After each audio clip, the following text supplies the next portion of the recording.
এই আমলাতন্ত্রের বেড়াজাল থেকে যদি বের হতে না পারে তাহলে বিগত দিনে যা ঘটেছিল আমার মনে হয় সামনের নির্বাচনেও তার থেকে ব্যতিক্রম আমরা কিছু দেখতে পাবো না।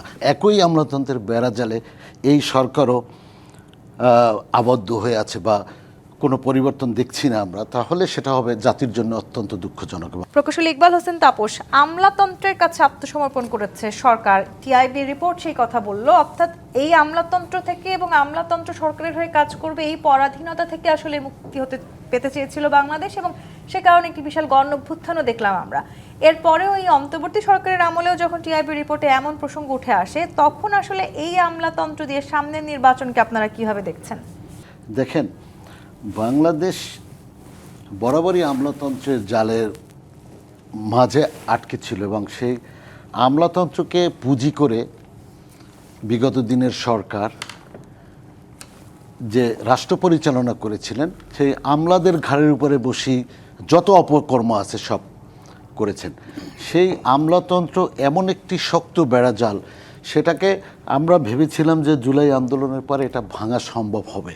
এখন যদি বলে যে আমলাতন্ত্রকে, সেই আমলাতন্ত্রের একই আমলাতন্ত্রের বেড়াজালে এই সরকারও আবদ্ধ হয়ে আছে বা কোনো পরিবর্তন দেখছি না আমরা, তাহলে সেটা হবে জাতির জন্য অত্যন্ত দুঃখজনক এবং দুর্ভাগ্যজনক।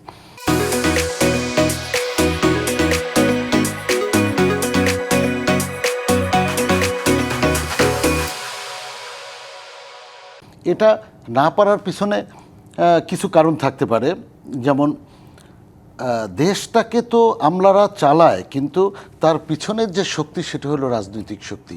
এই সরকার আসার পরে, এই ইন্টারিম সরকার আসার পরে যারা দেশের যে আইন শৃঙ্খলা এবং অন্যান্য পরিবর্তনের সাথে যারা জড়িত, তাদের যে একটা অভিজ্ঞতার অভাব ছিল সেটা আমরা এখন ভালো করে বুঝতে পারছি এবং আমরা হাড়ে হাড়ে টের পাচ্ছি, যে কারণে তারা এই আমলাতন্ত্রের বেড়াজাল থেকে বের হতে আসতে পারেন। এবং আমার দৃষ্টিতে যেটা মনে হয়, যারা এখানে এই বর্তমান সরকারের সাথে যে ইন্টেরিয়াম গভর্নমেন্টের উপদেষ্টা এবং প্রধান উপদেষ্টা সহ যারা আছে, তারাও কম বেশি আধা আমলাতান্ত্রিক মানুষ, সুতরাং তাদের কাছ থেকে আমরা খুব বেশি ভালো কিছু তারাই বলছেন যে এই উপদেষ্টা পরিষদের চাইতে আমলাতন্ত্র বেশি ক্ষমতাবান।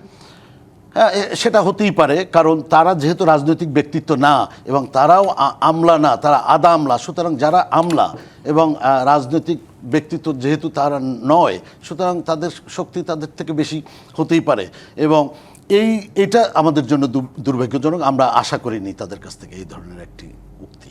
জি, সেক্ষেত্রে আসলে যদি এই আমলাতন্ত্রের কাছে এই অন্তর্বর্তী সরকারের কে আত্মসমর্পণ করার যে তথ্য আমরা পেলাম টিআইবির এই রিপোর্টে, এই আমলা দিয়েই তো আসলে সামনে নির্বাচনটা অনুষ্ঠিত হতে যাচ্ছে, তারাই আসলে প্রশাসনে কাজ করবে এবং নির্বাচন পুরোপুরি এই প্রশাসনের অধীনেই হতে যাচ্ছে।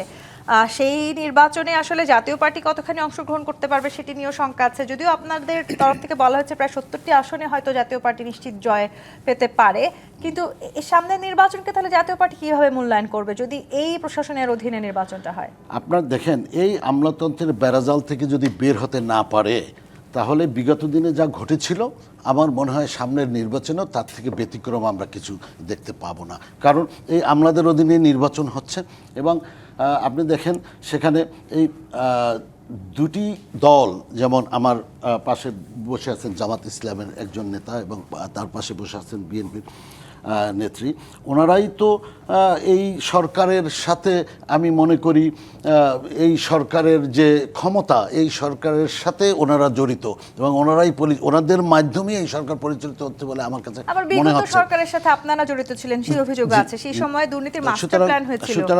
সুতরাং সেখান থেকে কতটুকু আগের জায়গা থেকে বের হয়ে নতুন একটি নির্বাচন উপহার দিতে পারবে এই সরকার, সে ব্যাপারে আমরা আসলেই সন্দিহান। কারণ যেভাবে চারিদিকে আপনার মপতন্ত্র চলছে, যেভাবে আইন প্রয়োগকারী সংস্থা নির্বিঘ্নে কাজ করতে পারছে না, সুতরাং আশঙ্কা আমাদের মাঝে থেকেই যায়।